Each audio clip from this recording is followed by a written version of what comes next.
I've been brought up being self-made and independent and ambitious, and you follow your dreams and you get what you work for, etc., etc. And I've done it. But I see that there has been a search, that there is something more, there's something better. Sister, you were telling me what it's like coming into Kanha. You were telling me what it's like So, arriving here. describe, I think all my analogies are flying based, so please pardon me. But so I am in orbit. Yeah. Wow. Well, so where did the Heartfulness story start for you? I mean, how did the engagement with Heartfulness start? I met, in fact, she's another Hall of Fame star, Sister Manju. Her mother is Sister Dropdi Ben, who gave Daaji Of course. his first sitting. So I met her at a wedding pre-COVID, and I didn't talk to her at all. I just heard that, and I actually talked to her at the airport. And again, just has serendipity, and you don't know at that time. So we exchanged numbers, and she would comment. I would write a blog. She would comment on my blogs, and I saw on her WhatsApp status, meditate with a trainer. And I had been meditating, but alone, like it felt lonely. And I like doing things with people, and it felt like maybe I want a trainer. I want to be trained. I'm used to being trained. And that's how it started. She put me on with a trainer. But like they say, that you don't really appreciate what actually happens. And the practice and the craving, I remember my conversation with her was like, the words were, I want a mentor. That I have so much to give and I don't know who to give it to. And I met Daaji in a very close proximity. It was my first ever meeting. So this happened. I joined Heartfulness in May last year, was my first sitting. And then somehow, as God would will it, I had a new preceptor in September. And that's when I think the bulb got lit. Wow. And I must share with you, in fact I did with Christine today,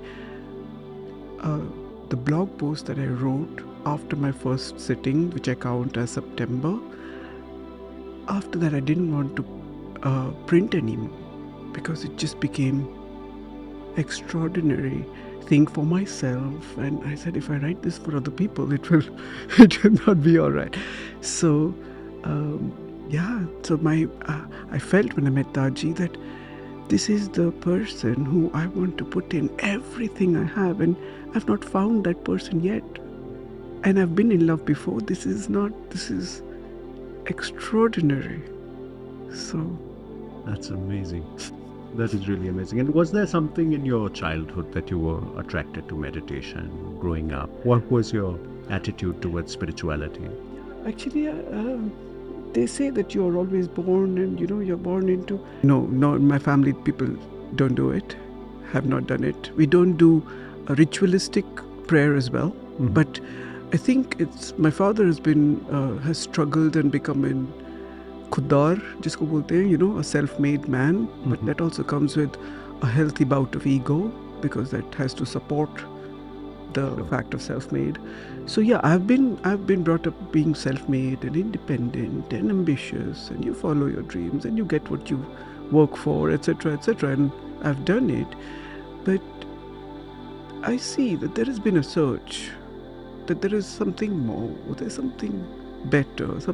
So I've done a few rounds, like our masters say that you'll go here and there. So I've entered a few no entries, and I've done a few roundabouts and turns, and and now I can see that he has been tracking me a long time. Yeah. So I get that a lot. I get people saying "Ab to itne naye ho," or something. But I was like, yeah, that's because you're only seeing this. Absolutely. You haven't seen that. So true. So true.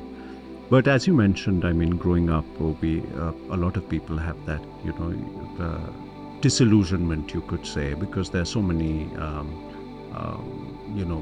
directions you could go in which don't satisfy you. Mm. And of course, largely modern education tells you to believe in yourself and go out and do things. Mm-hmm. Do you think there is a conflict between actually being yourself and also having a teacher like that, having a guide like Daaji? Do you think there's a conflict between that? See, the beauty I see every day, and I'm seeing more and more in every meditation. In fact, I just came from one. My diary is bursting. I want to show you.